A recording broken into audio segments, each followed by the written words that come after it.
Sasa diwani alisema kwamba ujio wa mkuu wa mkoa ni bahati kwa sababu mkoa wetu wa Mwanza ni miongoni mwa mikoa mikubwa sana ndani ya Jamhuri ya Muungano wa Tanzania. Kwa hiyo sio rahisi mkuu wa mkoa akaweza kufika vijiji vyote kwa muda mfupi. Mkoa wa Mwanza una vijiji 544, una mitaa 346, una kata 191, una tarafa 24, lakini wilaya peke yake hii ya Ukerewe viko vijiji zaidi ya 78. Kwa hiyo sio rahisi kwa kiongozi hasa mkuu wa mkoa kuweza kufika vijiji vyote 544, lakini nimejitahidi kufika katika maeneo mbalimbali, na leo imekuwa zamu yenu wana Ukara. Kwa hiyo ninamshukuru Mungu kwa sababu ameniwezesha kufika hapa Ukara, na imekuwa ni ndoto yangu ya muda mrefu kuweza kutembea na kuona visiwa vya Ukara. Lakini baada ya kumshukuru Mungu, ninawashukuru viongozi, hususani Mheshimiwa mkuu wa wilaya, ndugu yangu, rafiki yangu na kaka yangu Christopher Ngubiagai maarufu kama Comrade, kwa kuniandalia ziara mzuri.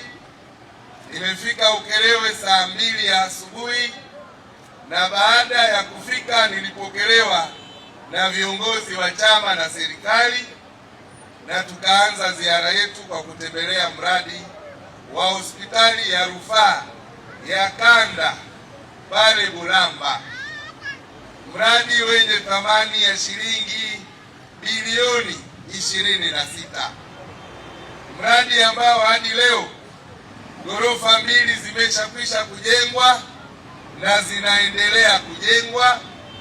Tayari chumba cha mochwari chenye uwezo wa kuweka marehemu 35 kwa wakati mmoja kimekwisha kujengwa, lakini tayari sehemu ya mapokezi na jengo la mlinzi limekwisha kujengwa. Kwa hiyo mradi ule sasa uko 56%, na hii ni awamu ya kwanza. Manufaa ya mradi ule ni kwamba wananchi wa tarafa hii ya Ukara, wananchi wa Nansio, wana Ukerewe ambao wako 345,100 hawatakuwa na haja wanapoumwa kupelekwa hospitali ya rufaa ya Bugando kule Mwanza. Mambo yao yote yatamalizikia pale hospitali yenye hadhi ya rufaa, yenye hadhi ya mkoa pale Bulamba. Kwa hiyo nitumie fursa hii kumpongeza Rais wa Jamhuri ya Muungano wa Tanzania Dr. Samia Suluhu Hassan kwa kuleta fedha za ujenzi wa hospitali ambayo nyinyi pia wana Ukara mtanufaika nayo. Na kama nilivyosema, serikali imekwisha kumlipa mjenzi yule shilingi bilioni 8, na serikali inasema anapoendelea kujenga ataendelea kulipwa. Ukara oye! Lakini jambo la pili, nimeingia hapa Ukara nikaenda moja kwa moja kwenye chanzo cha maji cha mradi ule wa Ukara, mradi wa maji wenye thamani ya shilingi bilioni 4 na milioni 400. Mradi nimekagua chanzo chake cha maji, nimekwenda kwenye tenki la maji. Mradi una maeneo ya kuchotea maji 35, na nimekwenda kuona maji yanatoka katika eneo moja tu, na nafikiri leo yametoka kwa sababu mkuu wa mkoa amekuja eneo lile. Hawa wananifanya mimi sina akili.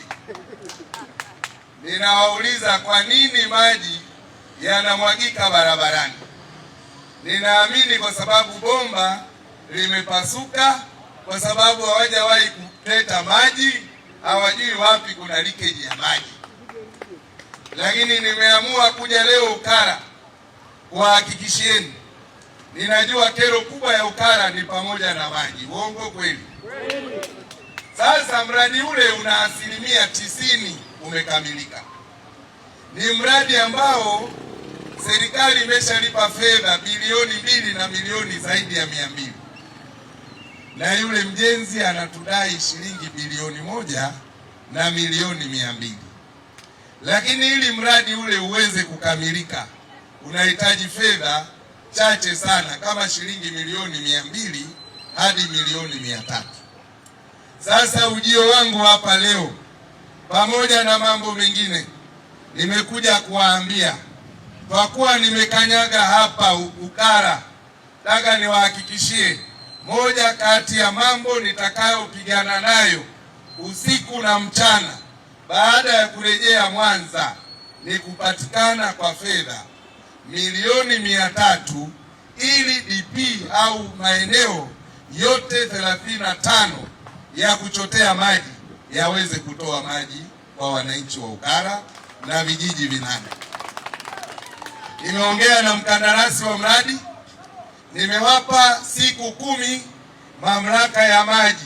Nimewaambia nataka walete timu ya wataalamu waende kwenye maeneo yote ambayo yanatakiwa kufikishwa maji, waandike vifaa vinavyohitajika, tuende tuvinunue vifaa, fedha asipewe mkandarasi. Wataalamu wangu wa mkoa mzima wa maji ni wakusanye pale, washinde pale, wamalize zoezi ili tuzindue mradi wa maji wa Ukara. Hilo ninaliweza na ninaamini litatekelezwa. Jambo la pili, tumekwenda kuona hospitali yetu pale ya Bwisya.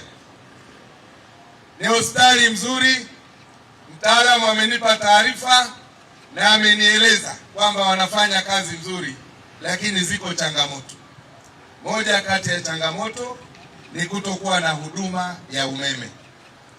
Lakini pia Ukara yote hii hatuna huduma bora ya umeme, na wananchi walio wengi hawaelewi nini na ipi mipango ya serikali ya kuleta umeme katika kisiwa cha Ukara. Leo nimekuja nikiwa mwakilishi wa Rais wa Jamhuri ya Muungano wa Tanzania kuja kuwaambia kwamba tulishakaa na TANESCO, tulishaandika andiko la mradi namna ya kuleta umeme wa gharama nafuu, umeme wa uhakika katika vijiji 8, kata 4 ya tarafa ya Ukara, na tumepeleka andiko hilo wizara inayoshughulikia masuala ya umeme, tukiomba shilingi bilioni 11. Kwa hivyo ninawataka wananchi wa tarafa hii kuendelea kuvuta subira. Umeme unaotumika hivi sasa ni umeme wa mwekezaji binafsi, na ndio maana lazima utakuwa wa ghali, utakuwa wa bei ya juu. Tumeshampelekea waziri wa umeme. Kesho kutwa mama anakutana na sekta binafsi pale Dar es Salaam. Moja kati ya maandiko ambayo pia ninakwenda kumkabidhi ni pamoja na kumlilia mama alete umeme, mradi ule wa bilioni 11, ili wana Ukara wote, hospitali yetu, shule zetu, zahanati, vituo vya afya, hata miradi mingine tuweze kupeleka umeme.